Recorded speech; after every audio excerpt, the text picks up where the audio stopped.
Fala comigo! A gente está aqui começando esse podcast especial dos 101 anos de Maracaju, onde a gente está recebendo nosso gestor, o prefeito aí que está à frente do nosso município esses últimos anos, à frente dessa gestão, e principalmente para que a gente possa estar falando com você, explicando o que está acontecendo, como está o nosso município, lado pessoal, bate-papo.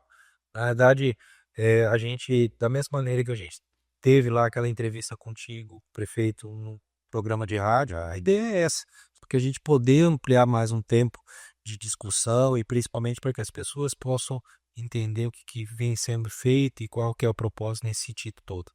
E aí eu quero te dar, agradecer de você ter topado esse convite, seja bem-vindo e obrigado. Faz tempo que a gente está tentando fazer esse podcast, né? E estamos aí. E eu queria, primeiro, vamos falar para o lado pessoal. Prefeito, que é o José Marcos, fora da política, avô, pai, empresário, cara que veio lá de Itaiporã. Muita gente já conhece essa história, que é uma história que foi bastante divulgada no período da campanha. Prazer estar aqui, Robert. Obrigado pelo convite. Eu acho que isso é uma oportunidade também que a população tem, né, de ter um pouquinho mais de acesso a algumas informações, alguma curiosidade também. Acho que você proporciona isso de maneira inteligente, porque você é um cara já bem preparado, já conhece bastante, não só da política, né, mas de Maracaju, né, como todo menino nascido aqui, já não é mais tão menino, mas que tem bastante vontade, que ama essa terra e que só quer o melhor. Então, acho que essa é uma maneira de você também trazer mais informação sadia, divertida e ao mesmo tempo importante para as pessoas saberem um pouquinho mais sobre várias coisas, como você disse, né? Vida pessoal do prefeito, a vida administrativa, enfim, tudo que a nossa trajetória também. Interessante, domingo agora, ontem eu estava na missa da manhã, tinha um menininho na minha frente, de uns 7 anos, junto com os pais dele. E eu fiquei me vendo naquele menino, foi interessante, eu até perdi um pouquinho o foco da missa, que eu fiquei rememorando muitas coisas da minha infância, olhando aquele menino, o que que ele vai ser no futuro, o que que o Marcos Calderano pensava quando tinha aquela idade, né? Quantos sonhos, quantas coisas se passaram na minha vida. Fui até seminarista na minha adolescência, fui seminarista em Rio Brilhante, eu fiquei 2 anos lá. E sempre tive meus sonhos de mudar o mundo, de querer melhorar as coisas. Sempre fui muito altruísta. Entrei no grupo de jovem muito cedo, com 16 anos. Foi lá que eu conheci a Meire, inclusive. Dali saiu um namoro sadio, por isso que o meu casamento deu muito certo. Namorei a Meire 4 anos e casei com 20 anos. Estamos com 37 anos de casado, né? 6 netos, tudo isso aí que agora o pessoal daqui conhece. Mas vivi em Itaporã até os 24 anos. Casei lá, fiquei 4 anos casado lá e depois vim pra cá já com Bianca com 3 e a Luana nascendo. A Luana nasceu um mês depois que eu abri a loja aqui. Então era um desafio muito grande. Meu desafio era criar os filhos. Eu nunca pensei em ser rico, em ser grande empresário.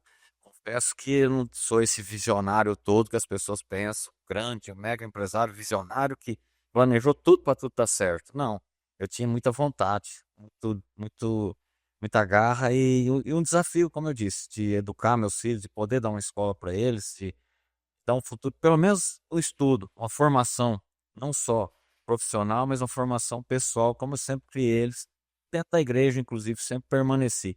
Do grupo de jovens que eu entrei na época, eu nunca mais saí da igreja. Eu comecei a participar depois de grupo de casais, nós estamos até hoje, eu e a Meire. Isso é uma maneira também de sustentar. Ninguém fica santo na igreja, mas a gente busca a santidade e é essa busca que deixa a gente cada dia melhor. Ninguém é melhor que o outro só porque vai numa igreja. Desde que a gente pratica a nossa fé, você também sabe muito bem do que eu estou falando. Então isso me tornou uma pessoa capaz, como você disse, de servir, de olhar para o próximo. E isso eu aprendi com meus pais desde muito cedo. Como você bem lembrou, meu pai não foi só governador do Rotary, que o Rotary é uma entidade de serviço que você participou também, a gente participou. Mas meu pai foi tudo que você pensar também de presidente lá de sindicato rural, de ministro da Eucaristia da igreja, de associação, e foi candidato a prefeito, perdeu na época. Sempre ele quis servir, quis ajudar a comunidade. E eu aprendi isso, né? Embora eu nunca tenha querido ser candidato a prefeito, foi muito de repente, isso foi a decisão que aconteceu e já foi, né? E deu certo. mas eu sempre quis, através das entidades também, servir, né? Foi meu servir em várias, né? Olhando para essa fala sua de você nunca querer esse lado da questão da política, eu me recordo que eu várias vezes fui na sua loja, a gente sempre tinha esse bate-papo, essa conversa. É, É porque eu via você muito chateado, às vezes, com as coisas que aconteciam, né? Com as ingratidões e com tudo. E eu chegou um ponto que eu falei pra você, rapaz, larga a mão dessa política. Eu também não acreditava muito na política. A gente tem que aceitar isso também de algumas pessoas, do julgamento de pessoas que não conhecem de perto e que não entendem o que a gente pretende, e que na política tem sim pessoas boas, graças a Deus, né? E o propósito disso tudo. Então eu também tinha esse pensamento, realmente essa política nossa não tem jeito, larga a mão, porque eu via você sofrendo às vezes também, como a gente sofre até hoje, né? e eu lembro que em vários momentos você sempre deixou claro que era uma decisão da família. Uma decisão da família de se devolver para a sociedade de Maracaju o que vocês tiveram de ganho em toda essa trajetória de vida que vocês têm. Como que vocês conseguiram conciliar hoje esse lado? Porque eu sei que a política é desgastante. Então, às vezes, já até falei isso para você. Eu sei que tem hora que você quer, de repente, mandar um determinado vereador para o espaço, que é a situação toda, uma cobrança que a gente recebe. Muitas vezes esse ator fica lá dentro da família. Na verdade, decisão de família foi assim. É lógico que eu dependia da aprovação da família, mas eu sempre, ali quando a gente enxergou que Maracaju precisava mesmo da gente, de verdade, era um momento crucial, eu fiz minha argumentação para convencer a família também, não forcei, mas eu argumentei, olha como está, se vocês querem Maracaju desse jeito, ou querem daquele jeito, aí foi onde deu certo, principalmente da Meire, né? Partindo da Meire, os filhos também vêm junto, porque eles respeitam muito as nossas decisões e aprenderam a admirar a gente ao longo do tempo e sabem das nossas intenções. E a partir do momento que a gente aceitou, eu prometi para mim mesmo que eu não levaria. Lógico, eu levo os meus desabafos, né, eu compartilho, eu divido o meu sofrimento com eles, mas eu não fico transparecendo que tá difícil e fazendo eles sofrerem. A maioria das coisas eu não falo, porque acaba passando também aquele descontentamento do dia a dia, ou que nem você falou com um vereador, com outro, seja de qualquer lado, uma crítica maldosa que a gente recebe, essas redes sociais judiam muito da gente, né? Então eu evito ao máximo, eu prometi que eu não ia desgastá-los com isso. Mas tem momentos que eles acabam descobrindo por si só e, nossa, às vezes você sabe como é na sua casa, deve acontecer isso também. Isso é uma arte, isso é um desafio diário nosso, né? De vencer isso e não desistir, porque o inimigo, as coisas, a parte ruim da sociedade quer que a gente desista, porque se os bons não abraçarem, os maus vencem, né? Então essa é uma luta que eu sabia que eu ia enfrentar, por isso que a gente resiste. Independente do infarto que eu tive, que foi comprovado que foi causado por estresse altíssimo, por nível de estresse mesmo, embora a minha genética ela tem predisposição ao colesterol alto e tal, eu já vinha cuidando disso há um tempo, mas aquela inflamação que teve, que eu quase morri mesmo, que minha coronária levou 3 stents ali, porque a lesão foi grande, foi de um estresse extremo. Eu continuo correndo esse risco porque eu não consigo sair do estresse, eu não tenho opção. Essa missão é estressante, né? Não adianta eu falar, não vou esquentar com isso, não vou ligar para aquilo, porque daqui a pouco também eu começo a relaxar no meu propósito, que é de fazer o máximo, de me doar o máximo por Maracaju. Então eu não tenho essa opção. Vou me doando nesse sentido.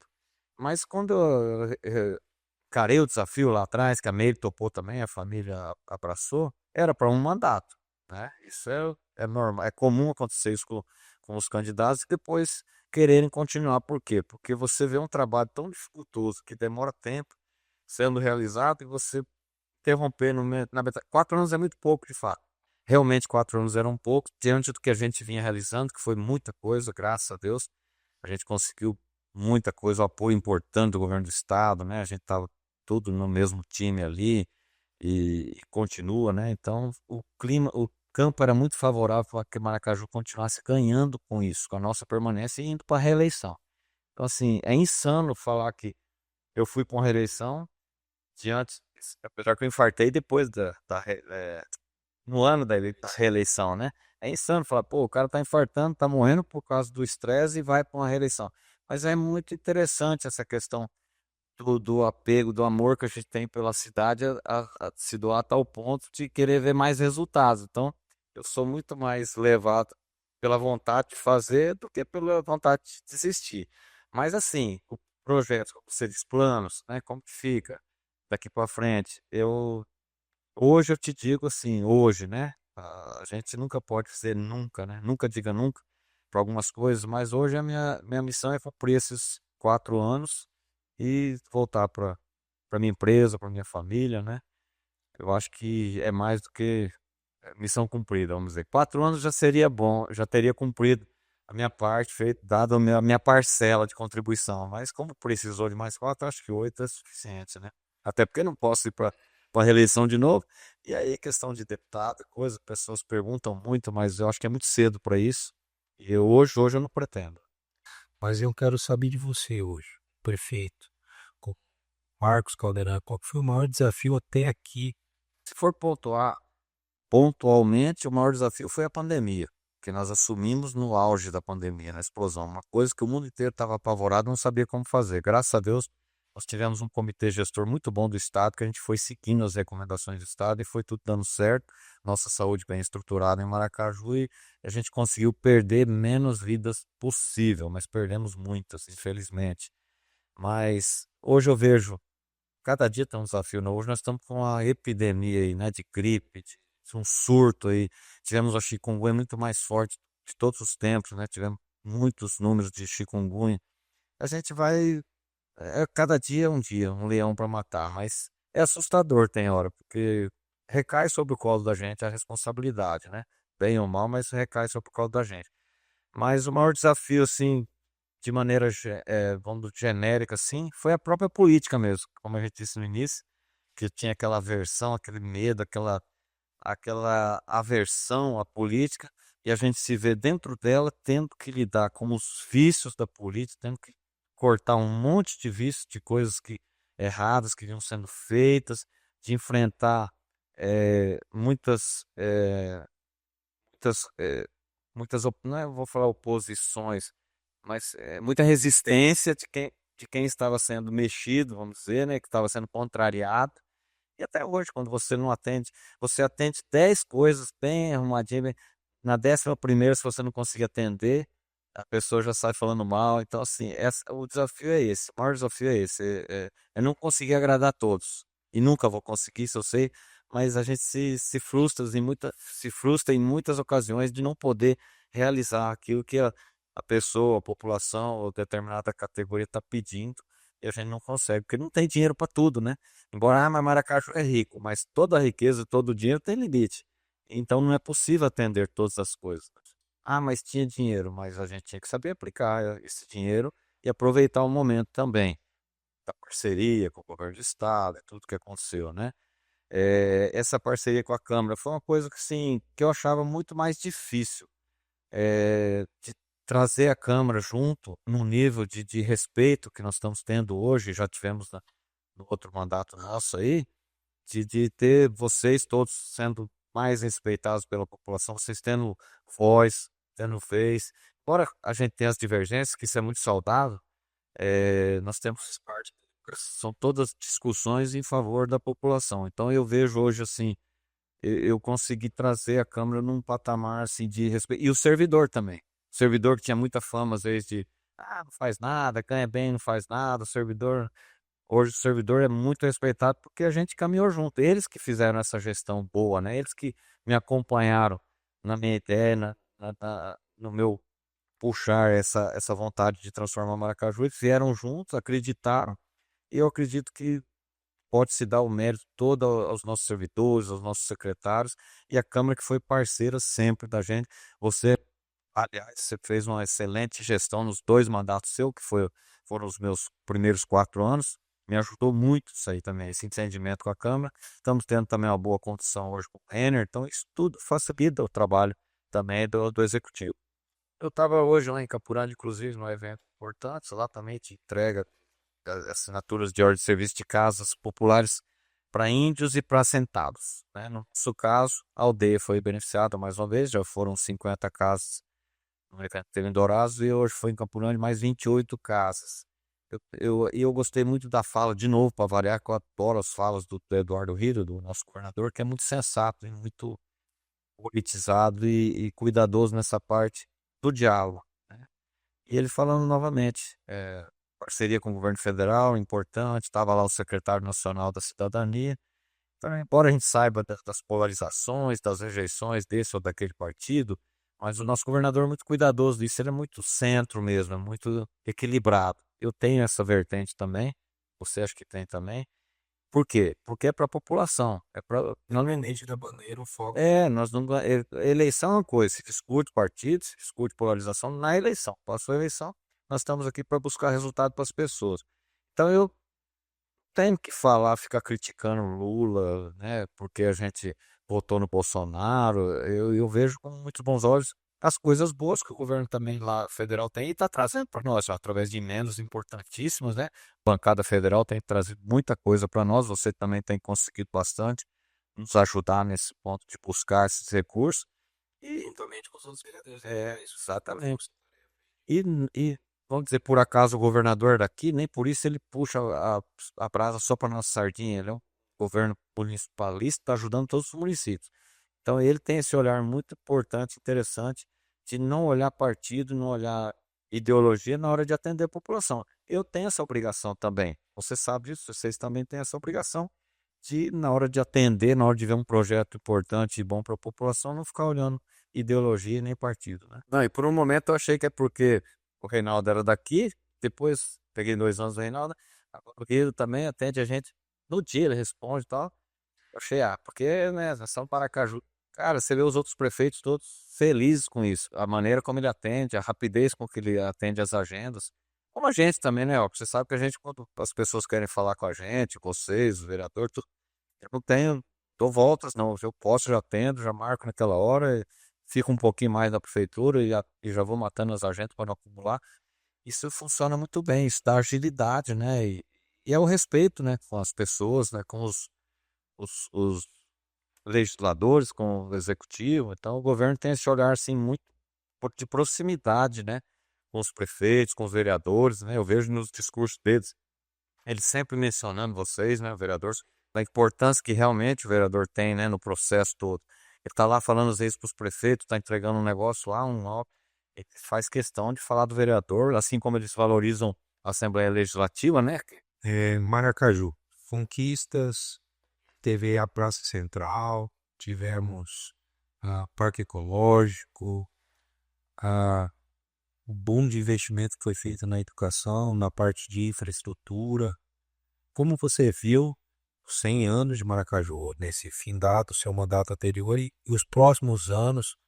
Então, a gente fez eu sempre uso essa palavra, avalanche de obras, né, no primeiro mandato ali, até no centenário, né, no aniversário do ano passado, entregamos um pacote muito grande de obras e houve uma desaceleração agora por conta dos recursos, né, embora tenha essas grandes obras agora em parceria com o governo do estado, mas acima de tudo nós melhoramos o serviço, né, a gente estendeu mais serviço para a população que não é visto isso. As pessoas não veem e se acostumam muito rápido, né? Com parte de saúde. Parte de saúde, por exemplo.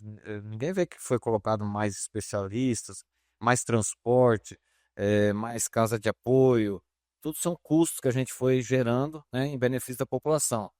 Então, o que se lembra, o que se vê e logo esquece também são obras físicas, o recapeamento, que passou 3 meses já esquece, mas foram feitos muitos. Então, assim, quando eu vejo, por exemplo, o tratamento do nosso lixo, né, do resíduo sólido, que é referência no estado e que está no Brasil aí, entre poucas cidades que tem uma estrutura como já temos, e que tá, vamos entregar mais umas obras agora no aniversário também, mas ninguém tem noção do que é feito ali, da forma como a gente está tratando nosso resíduo sólido e sendo referência. E isso tem custo também, né? É investimento também. Então, em todas as pontos que você olhar, foi melhorado o serviço, o esporte, a cultura, temos mais atividades, tem mais tudo. É, os nossos projetos, né? Projetos que vocês têm que a gente apoia também, novos projetos que surgiram, questão do autismo que vem sendo tratado, você puxou essa bandeira aí muito bem. e está sendo cada vez mais melhorada essa parte. São muitas áreas, né? Muitos serviços, né? Além das obras, né? Qual que está sendo esse maior desafio para que você possa, eh, primeiro, conduzir, seja a educação, a infraestrutura e a nossa saúde como principais alicerces dessa construção, nesse momento da situação, principalmente por conta desse orçamento que a gente está vivendo? O maior desafio no momento, diante de tanta coisa que a gente abraçou e que aumentou para a gente manter, é manter funcionando bem, né? Não recuar. Esse é um desafio. Não perder o que já conquistamos. Agora, novos projetos, novos investimentos e ampliar esse serviço é que está difícil. Então, eu acho que se a gente conseguir manter salário em dia, saúde funcionando, organizando de forma a render mais o recurso, você estava dando uma ideia agora há pouco ali, também antes da gente começar, sobre o atendimento dos postos de saúde, a gente conseguir dinamizar, isso vai. A crise sempre bota a gente para trabalhar um pouquinho mais, pensar um pouco mais e aproveitar melhor os recursos. Então, o desafio principal no momento é esse: é manter tudo funcionando, cidade limpa, cidade organizada. Tem gente que fica só procurando, são caçadores de defeitos, de falhas, né? Mas vamos ver o que que nós já temos de melhor do que a maioria das cidades, né? O que nós já temos de bom e o que nós avançamos. Mas é natural, isso é uma das dificuldades que eu te falei, uma das frustrações e chateações que a gente tem no dia a dia. De ver pessoas reclamando de tão pouquinha coisa, não ver as grandiosas que nós fizemos e que estão funcionando e que ninguém tem, e que outros municípios não têm. Mas nós estamos aí para enfrentar isso também, as ingratidões, né, as insatisfações, já que nem eu disse, não tem recurso para fazer tudo. Poderia muito bem, tá bom, vou fazer isso também, para as pessoas pararem de reclamar, tá bom, vou fazer isso também. Seria muito cômodo e muito fácil e da vontade também, mas não é possível tudo, né? Nós viemos fazendo isso já desde o início da outra gestão, porque a gente já sabia dessa rota bioceânica, por ter esse contato muito próximo com o governador Reinaldo na época, ele falava muito disso, a gente estava muito presente, você também na época já. Então a gente já pensava em tudo isso, independente da rota bioceânica, a gente tinha que pensar num futuro melhor para Maracaju, era a nossa vontade. Isso nos desafiou mais ainda, né? Pô, isso vai ser mais rápido do que se parece, né? E aí entra a questão do aeroporto também, que é um alavanca também para esse desenvolvimento, que quando você tem uma pista muito boa, você atrai mais investidores, permite muito mais coisas. Aí nós temos um Showtech que a cada ano vem crescendo, e isso tudo são sinais já que chegou já esse futuro, esse desenvolvimento. A rota bioceânica não está pronta ainda a ponte, mas já temos conversas, negociações com investidores argentinos, chilenos, pessoas interessadas em fazer a troca de mercadorias, de serviços. Tudo isso vai mais rápido do que se pensa desenvolver Maracaju. Fora a posição geográfica de Maracaju, que é muito favorável. Então nós temos essa consciência junto com o Mauro também. O Mauro é uma pessoa muito visionária, né? Tá nesse meio não só agro, mas comercial também. E tem ajudado muito a gente também nesse sentido de.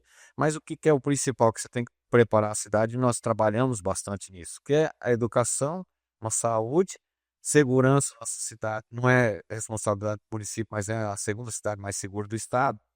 E infraestrutura. Então não tem porquê algum investidor não querer investir em Maracaju, dependendo disso que a gente preparou e continua preparando. Essas avenidas, essa mobilidade, tudo isso dá mais qualidade de vida. Quem que não quer morar numa cidade gostosa, que tem área de lazer, que tem boas praças, que tem bons espaços de esporte, que tem boa educação, que tem segurança, que tem saúde, sem precisar estar correndo para a capital toda hora, né? Então, Maracaju oferece tudo isso já, mas a gente estava ainda preocupado em melhorar isso aí. O que você quer deixar de legado nesses 8 anos como prefeito de Maracaju? Porque eu vi que vários compromissos foram feitos, várias perspectivas foram criadas em torno desse projeto José Marcos Caldeirão, que envolve os vereadores, envolve os secretários, envolve o próprio Corão, que foi fundamental nessa construção, continua participando nessa construção de Maracaju. O senhor gostaria, olhando aí para esses 101 anos de Maracaju, dessa construção e projeção de legado para as pessoas, tipo, eu lembro que o Reinaldo foi uma das coisas fundamentais na visão dele foi o lado do empreendedorismo. Maracaju na época era a capital do Empretec, Então, Léo, entendeu? Então assim, teve esse choque de gestão. saiu hoje da 16ª para a quinta economia do estado de Mato Grosso. Sempre os políticos pensam em legado, assim, uma grande obra que vai ser lembrada sempre, que destaca, né? Assim como nós temos o saudoso Prata Braga, deixou o Locão, deixou a prefeito, o Paço Municipal, né? São obras marcantes que está até hoje aí. Mas eu não penso assim, eu penso, o legado que eu penso assim, uma transformação por completa da cidade, do município, né? É, como eu disse, é o respeito com o vereador, é o respeito com o servidor público, os órgãos públicos todos reestruturados, todos bem cuidados, bem conservados, diferente do que se pega muitas vezes, uma frota funcionando. Porque eu sei que as pessoas esquecem rápido, né? Eu não conto com essa gratidão e que daqui 10 anos depois as pessoas vão falar: nossa, o Márcio foi um bom prefeito porque fez aqueles recapeamentos, fez aquela escola, fez aquilo. Não vão lembrar mais. A coisa é dinâmica, tem outros fazendo outras coisas, a gente passa, a gente está aí para trabalhar. Mas o maior legado que eu vou deixar é para mim mesmo, para minha família, de ter me dedicado ao máximo, de ter abdicado, inclusive, da minha empresa. Só não abrir mão da minha família, porque isso aí, sem a família, eu não daria conta de fazer o que eu estou fazendo. Então, eu tenho meus momentos com a minha família, não abrir mão disso aí, de estar bem com eles todos e não misturar os problemas, mas a dedicação total e a consciência tranquila de que eu fiz o meu máximo. E eu, se ninguém está vendo, ou se pouca gente está vendo, eu sei de tudo que nós fizemos, você sabe também, você acompanhou de perto, isso aí me ajudou muito, inclusive. A gente sabe que fez o máximo Realmente de propósito, tudo isso. e que Maracaju ganhou muito com isso, né? E que se não fizermos mais é porque não foi possível. Em termos de obra, nós temos assim a grande reestruturação do Estádio Rocão, que além de servir o nosso esporte, ele vai passar a servir o lazer também no entorno dele ali, com a praça, entorno, pista de caminhada, tudo, e o embelezamento da entrada da nossa cidade. A ciclovia nova também ali naquele canteiro todinho da entrada de Maracaju, da Marechal Floriano, que já estamos conseguindo recurso, inclusive, né? Aquela perimetral lá em frente à rodoviária, toda aquela rodovia, a gente pegar a concessão do DENIT para tratar os canteiros todos. Prolongamento a 11 de junho vai acontecer, já temos um recurso garantido. Centro de hemodiálise, tudo isso vai acontecer nessa gestão ainda. Então, assim, é muita coisa boa ainda que tem para acontecer. Mas temos também outros serviços importantes que vão estar acontecendo aí. Já temos novos loteamentos que vão abrir. Tem gente querendo construir mais torres aí, mais edifícios, já fui procurado, já vi projeto, inclusive a gente fica muito feliz de ver assim as pessoas apostando em Maracaju, pessoas de fora que vêm postar mas junto com isso aí ainda tem coisas silenciosas que nós estamos fazendo, que já trabalhamos 4 anos em cima, por exemplo, destravando o polo industrial, o polo empresarial. Esse aqui é o PEU, é um problema ainda, nós estamos trabalhando em cima disso, as pessoas não veem, mas é um desafio. A ferroviária, né? Aquela área da União lá, que é aquele problema que a gente quer urbanizar aquilo ali. Isso a gente não desiste. Nós estamos trabalhando e tenho esperança que a gente vai conseguir entregar isso do jeito que a gente planejou. Se você pudesse voltar lá, 2020, o que o Marcos Caldeirão falaria? Marcos Caldeirão de 2020. Foi. Marcos de hoje, fala aí pra esse Marcos. Rapaz, eu não sei nem se eu ia aconselhar ele a entrar na política. Focar no tempo. Tá lá na sua loja, citadinho de boa. Eu não me arrependo, não me arrependo do que eu fiz, mas eu ia avisar, né? Falar, prepara que você vai sofrer muito. Talvez vai ter até um infarto. Prefeito, eu quero te agradecer. Desejar aqui Deus continue te abençoando. Eu sou um cara que gosto de você, dependendo dos nossos posicionamentos políticos. Você sempre teve meu respeito e da sua parte eu sempre tive isso também. E eu acho que isso faz parte do processo democrático. As cobranças são as necessárias e nesse sentido a gente quer ajudar nessa construção de soluções para o nosso município de Maracaju. Mas hoje a gente está fazendo um especial de 71 anos. E eu queria que você pudesse falar aqui, para essa câmara aqui, para aquele morador de Maracaju que vai estar assistindo, uma mensagem. Bom, assim como os outros anos, né? 101 anos é mais um, mas é uma idade respeitável, né? Maracaju cresceu, se enraizou com suas culturas, suas tradições e e o trabalho, né, acima de tudo. Porque o prefeito fala que fez, que faz, que vai fazer, mas quem trabalha, quem faz mesmo é a população. A gente é responsável para gerir esse recurso com muita responsabilidade. Mas o que eu posso dizer é que podem continuar contando com a minha dedicação. Isso eu falo de coração aberto, com a consciência tranquila, de que sou o primeiro a chegar, o último a sair, não tenho preguiça e vou continuar me dedicando. Embora venha o cansaço, venha as dificuldades, mas meu propósito é muito firme, muito forte ainda para continuar servindo Maracaju, tentando devolver um pouquinho do que Maracaju já deu tanto para nós. Contem comigo. Parabéns. Abraço. Forte abraço. Deus abençoe.